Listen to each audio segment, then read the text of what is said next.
오늘 우리에게 주시는 말씀 창세기 45장 3절에서 15절 말씀입니다. 창세기 45장 3절에서 15절 말씀, 제가 3절 5절 읽습니다. 내가 요셉입니다. 아버지께서 아직 살아 계시다고요. 요셉이 형제들에게 이렇게 말하였으나 놀란 형제들은 어리둥절하여 요셉 앞에서 입이 얼어붙고 말았다. 이리 가까이 오십시오 하고 요셉이 형제들에게 말하니 그제야 그들이 요셉 앞으로 다가왔다.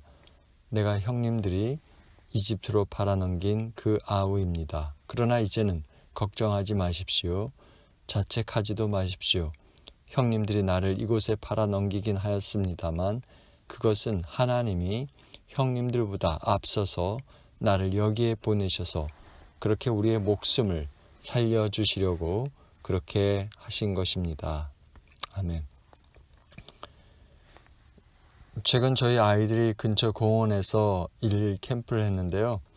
코비드-19 때문에 어디 다니지도 못하다 하룻밤 집을 떠나 텐트 안에서 지냈습니다. 다녀온 소감을 물었더니 다 괜찮았는데 그래도 집이 편하다고 말하더라고요. 사실 몸만 그냥 나간 게 아니라 텐트 생활을 위해서 필요한 장비를 들고 가야 했고 또 텐트를 치고 거기서 지냈는데요. 그런 낭만이 분명히 있었을 것입니다. 하지만 그래도 집이 편하다는 아이들 말을 들으면서요. 저는 집 떠나면 고생이라는 그런 말이 생각이 나더라고요. 오늘 말씀에서 보면 요셉은 집을 떠나 살게 되었잖아요. 그런데 애시당초 요셉에게는 집을 떠날 마음이 전혀 없었죠. 아버지 야곱의 경우는 자기가 저지른 잘못 때문에 어쩔 수 없이 그래야 했다면, 그러나 요셉은요, 자기 잘못은 없지만 형들 때문에 그렇게 떠나게 되었죠. 요셉 입장에서 보면 억울합니다. 그러니 형들이 얼마나 미웠겠어요. 노예로 팔려가면서도 도대체 형들이 왜 이러는지 그 이유도 몰랐고, 또 자기를 그렇게 노예로 팔 수 있다는 거에 대해서 도무지 용납이 안 됐죠. 그러다 나중에 하나님이 형들의 이런 악행에 왜 도대체 입을 다무고 계시는지 의문도 품게 되었을 것입니다. 한 가지 우리가 분명히 알 수 있는 것은요, 요셉이 그때 팔려가는 그 순간 정말 이루 말할 수 없이 괴롭고 힘들었을 것입니다. 아마도 요셉은 그런 깊은 좌절과 절망의 골짜기에서 아버지 야곱이 그랬던 것처럼 하나님을 경험하게 되었을 것이라고 생각하게 됩니다. 왜냐하면요, 아버지 그 야곱의 편애를 받고 자라던 그런 철부지 요셉이 이집트에 가서는 거기선 노예로 일했잖아요. 지금껏 그가 보여준 모습과는 사뭇 달랐기 때문이죠. 거기서 그는 완전히 하나님의 뜻을 따라 사는 사람으로 나타나죠. 성경에 보면 하나님은 그런 요셉과 함께 하셔서 하나님께서 도와주는 손길을 경험하며 살게 했죠. 또 그것을 주변 사람들이 알아차릴 정도로 하나님의 은혜가 컸습니다. 비록 그 보디발 아내의 모함 때문에 감옥에 들어가는 그런 고통을 겪었지만 요셉은 왜 내 인생이 이렇게 지지로도 되는 게 없냐며 절망하지도 않았고 또 그런 억울한 상황에서 살았지만 그가 하나님을 의지하며 지냈던 것을 볼 수 있죠. 사실 감옥이란 그 장소가요, 아무리 건강한 정신을 가진 사람도 우울증에 걸리기 쉽고 또 정신은 또 피폐해지기 쉽죠. 어떤 경우는 더 악한 사람으로 만들어지는 곳이기도 하잖아요.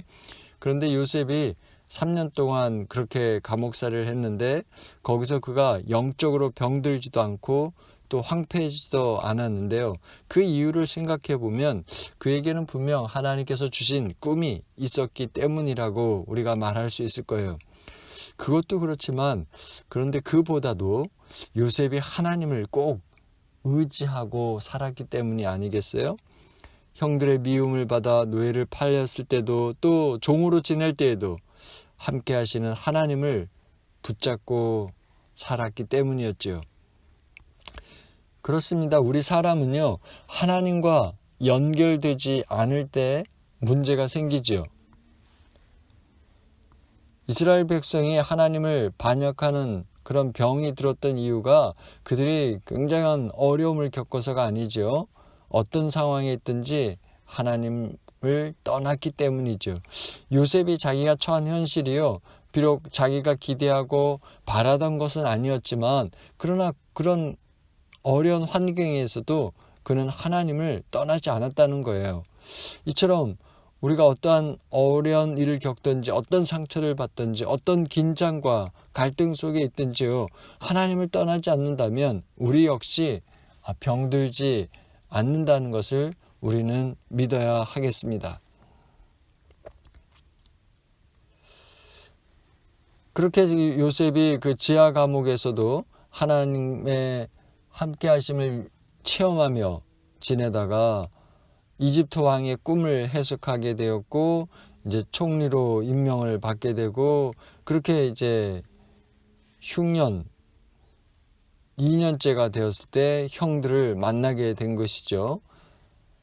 요셉은 자기의 마음을 이렇게 추스르고는 그 형들에게 묻죠. 너희들 식량을 사는 것처럼 하면서 혹시 이 땅을 정탐하는 것 아니냐고요. 요셉의 질문에 형들은 솔직히 얘기하죠. 자기들이 간첩이 아니고 우리 모두 자식이고, 막내 동생은 지금 아버지와 함께 있고 원래 동생 하나가 더 있었는데 없어졌다고요. 그러자 요셉이 그 말이 참말인지 아닌지 시험해 보아야겠다면서 너희 중 한 사람을 보내서 동생을 데려오고 나머지는 감옥에서 기다리라 그러죠. 3일이 지났을 때 요셉은 형들 중 한 사람만 여기에 남고 나머지는 집에 가서 동생을 데려오라고 요구하죠.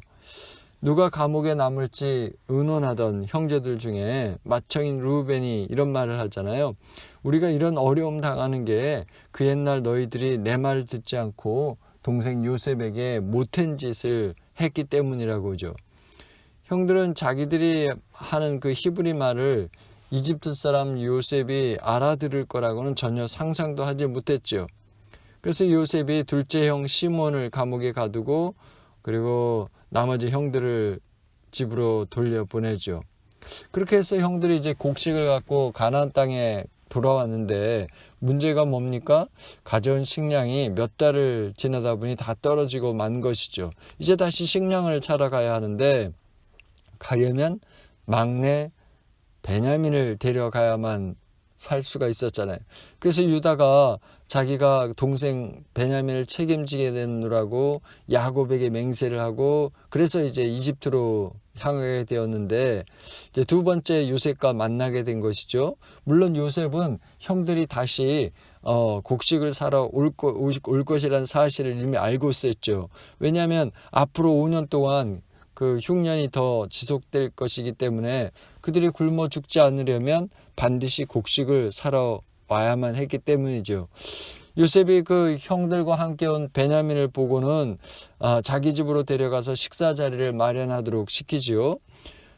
그리고는 음식을 차려주고 다 식사를 대접한 뒤에는 그들의 곡식자루마다 가득 곡식을 채우고 또 동생 베냐민의 자루에는 자기의 은장까지 몰래 넣어서 떠나보내는데요.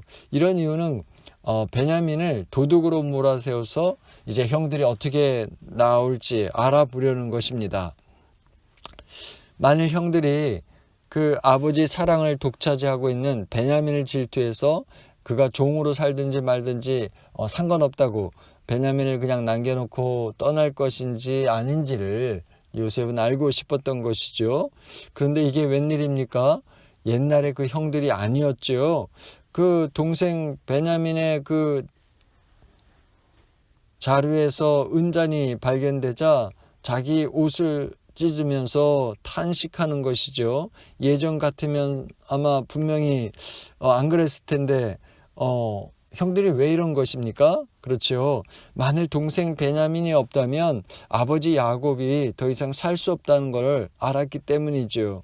이제 이집트에 동생 베냐민이 종으로 남아야 한다면 자기들을 포함한 모든 가족들이 더 이상 평화롭게 살 수가 없었기 때문이죠. 그래서 유다가 이렇게 말하는 겁니다. 동생 베냐민을 대신해서 내가 노예가 되겠으니 제발 풀어달라고요. 자기 자신보다 그 아버지 야곱과 동생을 생각하는 그 유다의 말에 요셉은 그동안 가졌던 모든 분노가 사라진 걸 느꼈죠. 형들이 정말 달라졌다는 사실을 알게 되자 요셉은 참았던 감정을 터뜨리며 울기 시작하죠. 그리고 자기가 누군지 이렇게 말하잖아요. 내가 요셉이라고. 형들이 팔아넘긴 그 아우 요셉이라고요. 요셉이 자기가 요셉이라며 형들이 팔아넘긴 동생이라고 말했을 때요.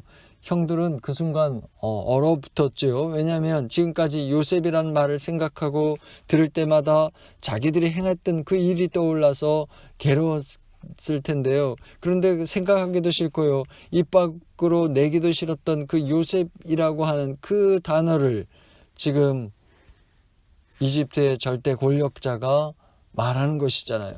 그래 얼마나 충격이겠습니까? 게다가 노예로 판 것은요. 형들과 요셉만 아는 비밀인데 그 사실을 말했으니 이게 얼마나 큰 충격입니까? 그런 형들에게 요셉은 이렇게 말하죠. 걱정하지 말라고요. 자책하지도 말라고. 형들이 나를 팔아넘기긴 했지만 그것은 하나님이 우리의 목숨을 살려주시려고 그렇게 하신 것이라고요. 요셉은 거듭거듭해서 하나님께서 형들을 통해서 돌보아준 손길을 인정하시죠.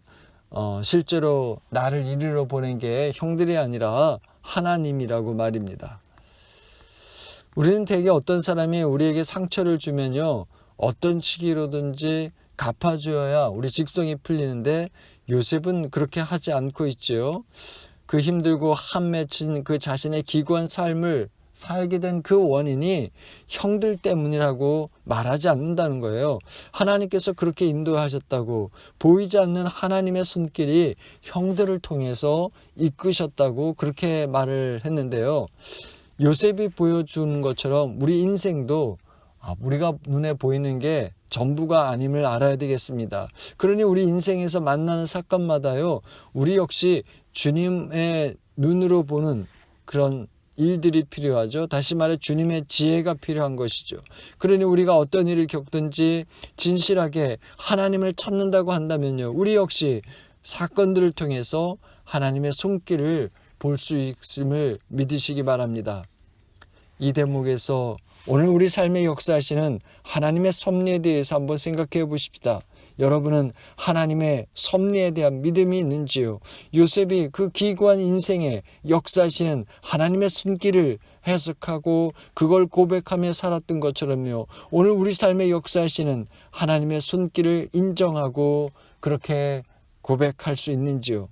만일 우리가 이것을 인정할 수 있다면요, 우리에게 닥친 어려움도, 지금의 어려움도 견뎌낼 수 있을 것이고요, 우리 역시 우리에게 상처를 준, 우리를 괴롭힌 사람들마저 용서하며 살 수 있을 것입니다. 그렇습니다. 우리에게 다가온 고통이 우리를 힘들게 하고 아프게 하는 것 사실입니다. 그러나 그게 전부가 아닙니다. 인간적으로 생각하면 예수 믿는 우리들이요, 만나는 어려움들은 때로는 정말 하나님이 안 계신 것처럼 보일 때도 있어요. 그러나 하나님은 오히려 우리가 만나는 그런 어려움들을 통해서 당신의 사람들과 우리의 상황에 여전히 개입하시고요, 오늘도 내일도 모레도 주님이 바라시는 그 선한 일을 이루시는 기회와 조건으로 삼으시는 줄 믿으시기 바랍니다. 여러분, 우리가 언제 이런 하나님의 섭리하심을 체험하며 살 수 있겠습니까? 그것은요, 우리가 어떤 처지에 있다고 해도 하나님과 꼭 연결되어 있을 때입니다.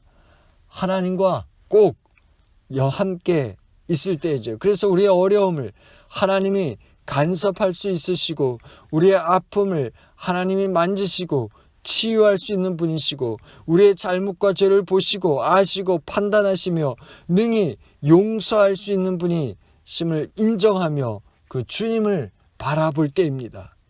이 시간 축복합니다. 여러분이 만나는 사람들과 여러 가지 일들을 주님의 눈으로 바라보시기 바랍니다. 주님의 지혜를 구하시기 바랍니다. 하나님께서 간섭하신 그 사랑을 알고 또 그 사랑 때문에 감격해서 우는 일들이 있기를 바랍니다. 또 그 사랑 때문에 용서하고 그 사랑 때문에 기뻐하며 살아가는 복된 은혜가 있으시길 주님 이름으로 축복합니다. 주님, 저희 인생에서 만나는 여러 일들마다 주님의 지혜가 필요함을 깨닫습니다. 그저 저희 눈에 보이는 대로 판단하며 살던 데서 이제 저희 눈을 들어 주님을 바라보고 주님의 뜻을 생각하며 살아가는 저희들로 삼아 주옵소서. 그래서 주님이 저희 삶에 간섭하시는 손길을 체험하고 그 은혜를 깨닫고 감격하며 찬양하는 저희들 되게 인도해 주옵소서. 계속되는 코비드 사태로 어려움에 처해 있나이다. 주님의 도우심만 바랍니다. 주님, 저희를 불쌍히 여기시고 주님의 이름을 위해 역사해 주옵소서. 이 모든 말씀 예수님 이름으로 올려드립니다. 지금 우리 주 예수 그리스도의 은혜와 하나님 아버지의 사랑하심과 성령의 함께하심이 오늘 예배를 드리며 우리 인생에 역사하시는 하나님의 손길을 인정하고 또 만나는 모든 일마다 주님의 지혜를 찾으며 그 은혜를 따라 살아가겠노라 다짐한 성도들 머리 위에, 저희의 가정과 자녀들 위에, 저희의 기업과 학업에 영원히 함께하길 간절히 축원합니다. 아멘.